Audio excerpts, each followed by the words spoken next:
And we should be live. Hello, everyone.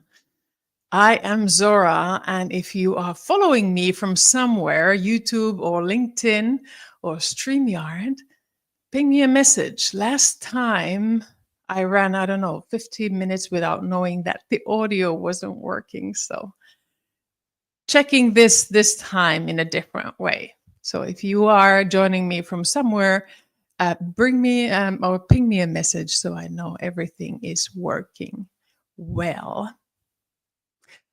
Right.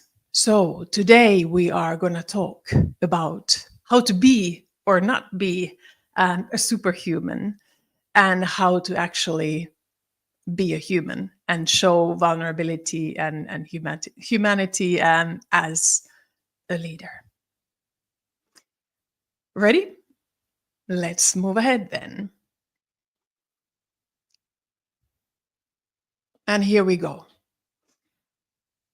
What we will cover is really to look into what is the pain of the leaders who never ever struggle. What are the behaviors of those who never struggle, and also what is the cost, the damage, the silent or the less silent damage of leaders who never struggle and superhumans. And then the change. How do we start breaking this myth of superhuman leaders? And that's going to be interesting because I have a confession to make. So that will be perhaps an interesting story for you to hear. And then as a toolbox, I'm going to share with you 3 questions to start breaking the myth. You can either use it for yourself, or if you've built a good relationship with your team or your leader even, you can use to probe them as well. Right? Hello, I can see some people are already joining. Hello, Maria, and others. Lovely. Let's move forward. For those who haven't yet heard or maybe seeing me for the first time, very shortly, I'll keep this bit short. I'm Zora. 20 years in HR, most recently 9 years with Apple, but also with other big companies, Ericsson, Deloitte, IKEA. I'm a licensed psychologist, so what I present and share has a kind of evidence-based background. I talk a lot about neuroscience as well, how our brains work and how our brains react to different situations, which helps to, as a leader, understand what is like the biological part of leadership we need to be aware of. And then what I do with leaders is I help coach. I am an executive developer and also culture developer. So I help corporations also to embark on a culture change journeys. But enough about me. Let's head on to how to level up your own well-being as a leader. And why do I do these level up lives on a Friday afternoon? Because I know how it feels on a Friday afternoon. And okay, in the US it's morning, but on a Friday afternoon, your brain has already kind of switched off. You're scrolling, you're doom scrolling your emails, the Excel file, or perhaps you are somewhere in the Instagram, etc. So I thought, why don't I offer the leaders a place on a Friday afternoon to come and perhaps get some inspiration for the next week, learn something in 30 minutes. And that's why I do these Level Up Lives every Friday at 1 o'clock, the Swiss time. So wherever you are joining me, hope you can dial in and find this valuable. Right. So as those who have followed me and these sessions before, there's the kind of how do I tackle change by design is always looking at what's the pain? What's the pain we try to solve here? And with superhuman leaders, what we are trying to solve is the pain of the behaviors of faking well-being, kind of powering through, smiling and always saying, I'm okay, I'm fine, versus showing actually that it's okay to say, I'm not fine, I'm not okay. What is also a behavior that as an HR I saw often was with leaders was they would find a way to numb it. Men and women found different ways.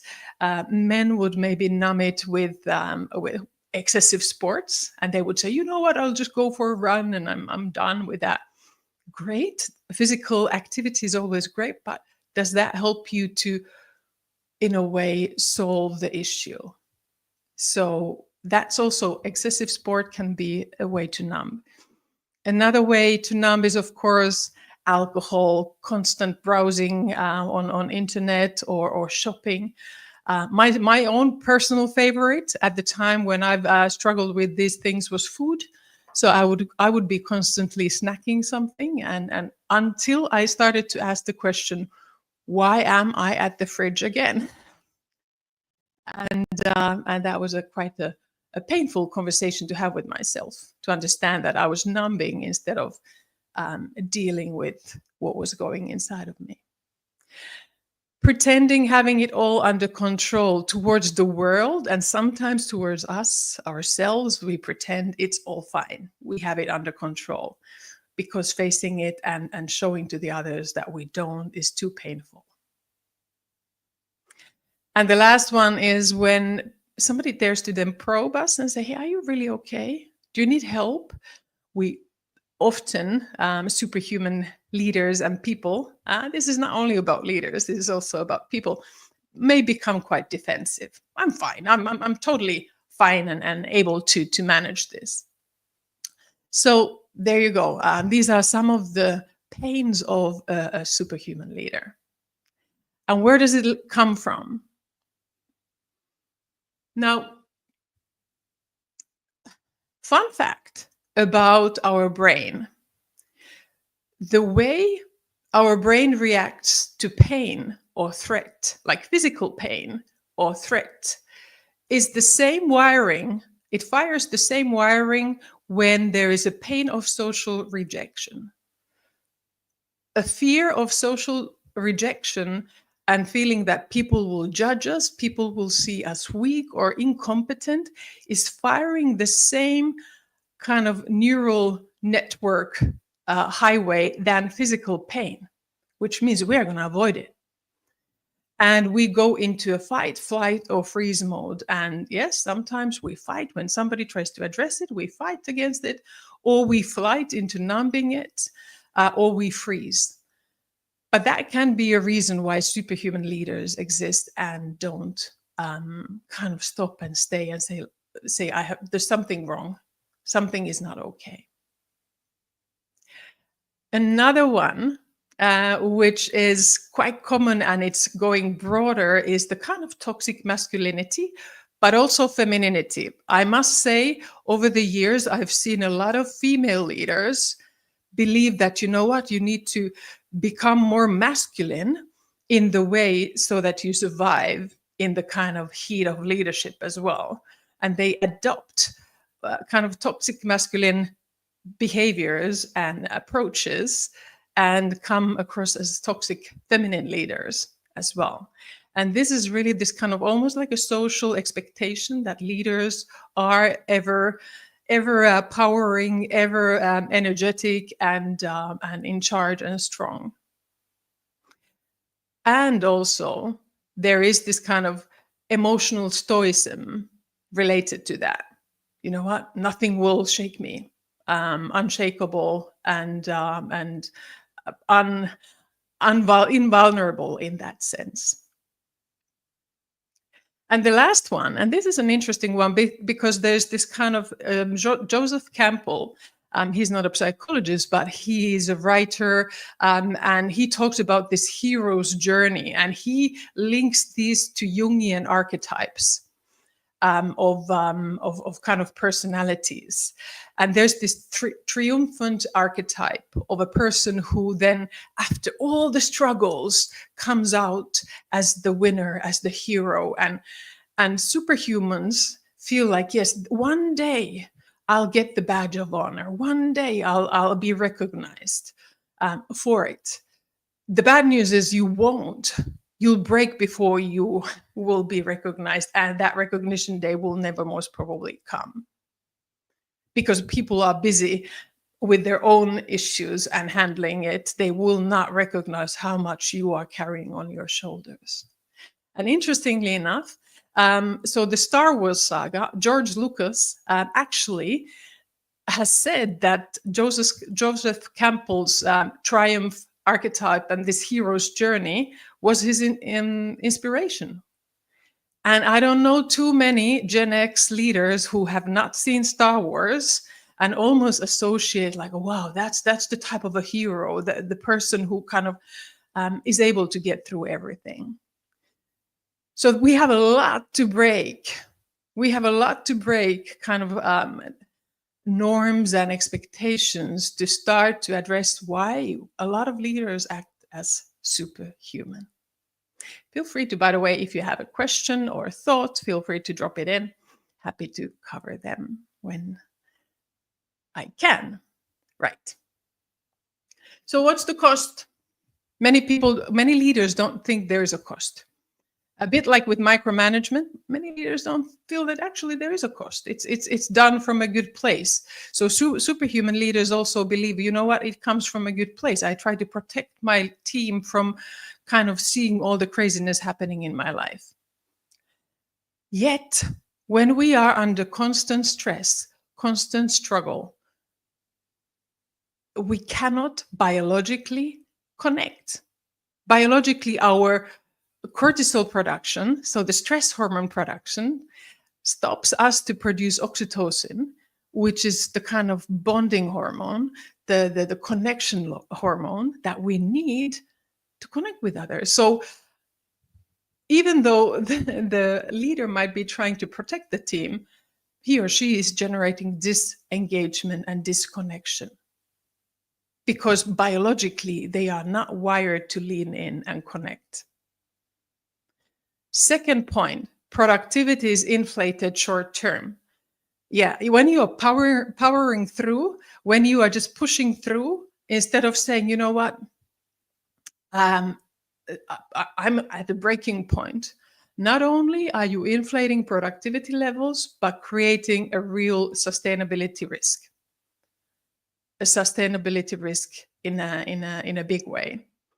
So, and that is something that CEOs and executives should be alarmed, that if the high levels of productivity are on a very thin ice, it's super challenging and super risky. Innovation plummets due to isolation. When we are under high levels of cortisol, we are not connecting, we are not creating the space and place for ideas. We are just kind of like tunnel vision, trying to power through. And often our ideas are the go-to, rather than being in a creative place, relaxed place, where we are more listening and leaning in. And yeah, we create fragile companies. We are not there to help build, in a way, anti-fragile companies, but we build fragile companies and cultures, and not to mention all the private life challenges on top as a cost. Hello, Marco. Nice to have you as well on here. Nice. Oh, well, very good. Thank you. And thanks for joining as well. And then we have Maria. I think we underestimate how others can feel if we are disconnected. People sense it. Yes, people sense it. Animals sense it. Kids sense it. So why wouldn't our colleagues in the workplace sense it? So yeah, we think we can hide it, but we can't. Perfect. Let's move on. So how can we level up? We need to break the superhuman myth, and there's going to be one strong way we all can start. And we need to take off the mask of invulnerability by understanding the cost of it. And then at the end, what I will share with you are the 3 questions that are my kind of go-to questions, sometimes with myself when I struggle with being a superhuman, and when I want to lean into being more human. And as well, I use it with the leaders I work with, sometimes to help them kind of reset the way they approach this. Right, let's move forward. So how are we gonna break the superhuman myth? Is by kind of breaking our own stories and sharing, instead of talking about resilience, starting to talk about our own breakdowns. Now, those who don't know, I'm also on YouTube, working there to kind of build my presence there. And already, I think last year, quite early on, I shared my recovery story about my breakdown. It's called "I'm Just Bloody Fine," and it's a 5-minute watch, I think. So feel free to go have a look and listen to it. And some other brave people agreed for me to interview them and also share their stories. But we cannot break the superhuman myth by talking about other people's challenges unless we talk about ours. There is a saying, never buy a t-shirt from a naked man. So also never take an advice from a person who is not willing to share openly about their struggles. Although what I see currently is that there's a lot of burnout coaches out in the market who have perhaps experienced their own burnout, which is I'm great they have kind of come over it. But that does not really qualify to perhaps coach others, because when you are going through a breakdown, burnout, and you truly struggle, there are really that's a gray zone that can quickly go into a black zone. And I really I'm a bit concerned about the current trend of kind of these burnout coaches who have not then done the kind of due diligence in developing themselves into understanding the dynamics of a burnout as well. So in short, my story it goes all the way 9 years back. I was wow, I was coming out of a separation, or I separated, and I had 2 small kids, 5 and 7 years old. I'm a foreigner in Switzerland. The authorities speak German only, and they make this kind of crickets type awkward silence when I was trying to explain myself. They wouldn't help me out.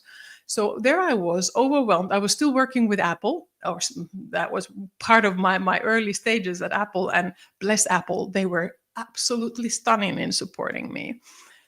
But it all was very, very overwhelming for me. And I just tried to power through. I did not show it to anyone that it was hard. And until a couple of moments that happened to me where I realized things are not fine. And one of those was I took the kids into a kind of like a resort for a weekend. I thought, okay, good moms do that, right? Even when single moms, you go out, you do something fun with them. And I remember they were 5 and 7. So of course they run around and do what kids do. But as my battery was already on minus, it had stopped working. And I'm not talking about my phone battery. It was me. My battery was so low. I remember that moment when I broke down in tears. We were in kind of like in swimwear going to the pool, and I break down in tears because I felt like they were out of control. My life is out of control. And for a moment, I just couldn't keep it together anymore. And that was one of those kind of visual moments still in my mind when I remembered, wow, something is off. Something is really off. And I still remember the eyes of my kids when they saw me break down. And it's funny, they still remember that moment as well. And we've been talking about that as well. So that was the first time. And then the second time actually came when I went to see my doctor. I had a back pain. Well, I have a disc hernia. So that was one reason. But at the end of the conversation, my doctor then asked me, anywhere else where there's pain. And that was a trigger. Suddenly I was kind of sobbing there for 30 minutes, and I was talking about all the pain that was not physical. And yeah, at that point, kind of the dam had broken, and I realized I'm not well and I need help. And that was for me almost like waiting until the breaking point before taking action. And this was way before the time when it was still okay to talk about kind of breakdowns. This was before COVID. This was before hashtag wellbeing. This was before, and I noticed in the companies kind of, it was okay to talk about resilience as long as we don't talk about our breakdowns. So in a way, I felt like I need to cover all this as well. So I got help. I also went to talk to a therapist at the time, and I know that finding the right person is sometimes hard, and you have to be patient and look for the kind of, just like with a hairdresser, you don't always, the first one is not the right one, so you want to kind of believe in the idea of having a therapist in that moment to support you, but understanding it might take some time to find the right one for you.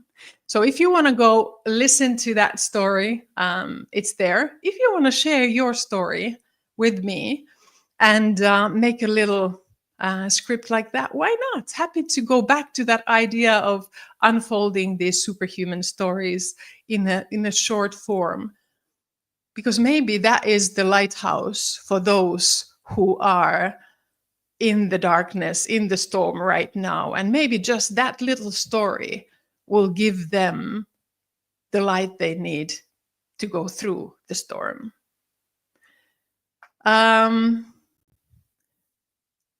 Oh, thank you. This is admirable way to others to begin healing process. Yeah, and I think this is the part where, if we want to break the myth, we first need to break the shame about talking about our own breakdowns. So we'll need to, it takes a bit courage, because I know this is now somewhere in YouTube's and LinkedIn's and whoever can watch it. But at the end, I think if this helps anyone to navigate through their storm, more than happy to. Then the second part. So taking off that mask of invulnerability. I know a lot of leaders, they want to build trust, right? That's the one thing you do as a leader. You build trust, but you can't if you are perceived by the team as invulnerable, ever strong. You build walls biologically as well. You build distance. Leaders also want to spark ideas and create an environment that is creative, but you cannot if you are constantly being perceived as somebody who is always superhuman, always right, always never failing, never having the wrong idea. You will not spark ideas, you will kill them. So that's also one benefit when you take off the mask. We break, not build resilience. Yeah, I think my story as well shows that I was not building resilience. I was breaking it, or I was pushing it until the breakdown. So when we start opening up about our stories with our teams and making it okay to say, hey, I'm not okay, and right now I need a moment for myself, and I need to take a longer weekend that I really like, reset myself, or I need to search for support. That's also important to help also model to our teams that it's normal. And then we breed blame, not safety, when we are totally invulnerable. We make an environment where, you know what, our leaders never fail or struggle, so we shouldn't either. And also we don't grow. We want as leaders to grow others, but if we are just driving on low fumes ourselves and not failing and learning and struggling, we can't grow ourselves or be the example for the other ones as well. So the gain, there's a big gain if we start to break it. And I'm not saying you should break it all at once and kind of like pull down your vulnerability pants and say, well, here I am with all my broken broken parts. That can be also risky, especially in toxic environments that may backfire. So you want to navigate that through very carefully. But yeah, it will build trust and connection. People will lean in to listen and support. It will create space for innovation as well, build resilience for you and your team when they realize, you know what, it's okay to not always know the answers and not always be right, and it's okay to fail and struggle as well. And like that, you help you and your team to grow. Now, I promised the three questions. I will still run those through, but to remind you, what's next? Next time, next Friday, we are going to look into how to measure stress. And is all stress bad, actually? And what kind of rest do we need in order to compensate for the stress? So sign up for that next session if that interests you. Or the next one is about how to spot burnout and how to build a culture of resilience. So here comes the three questions. Ready? A simple concept: name it, tame it, claim it, instead of deny it, hide it, and shame it.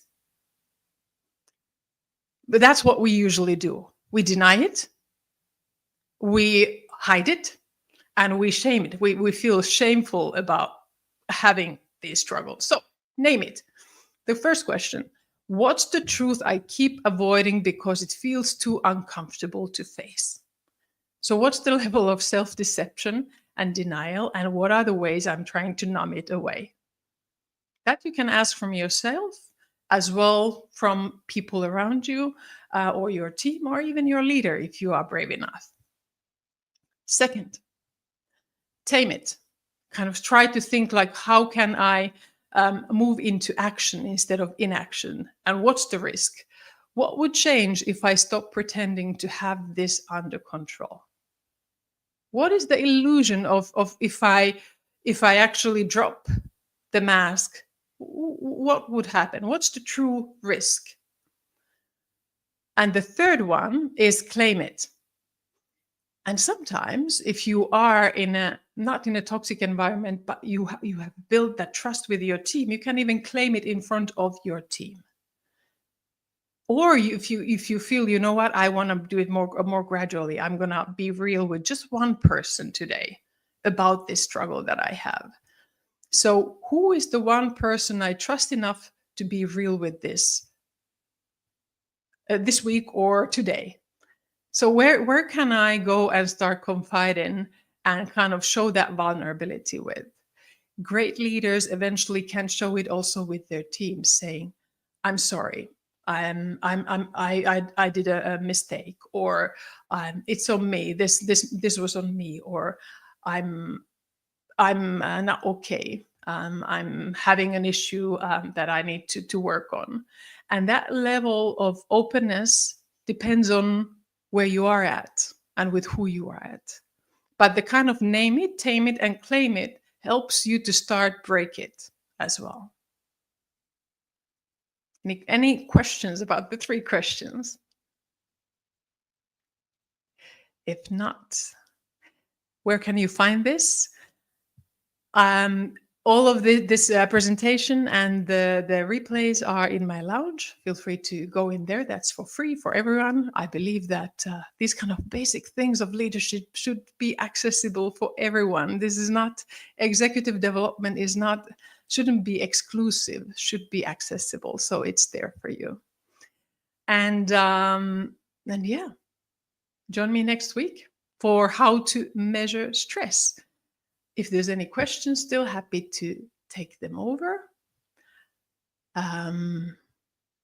Alina, thank you. You're welcome.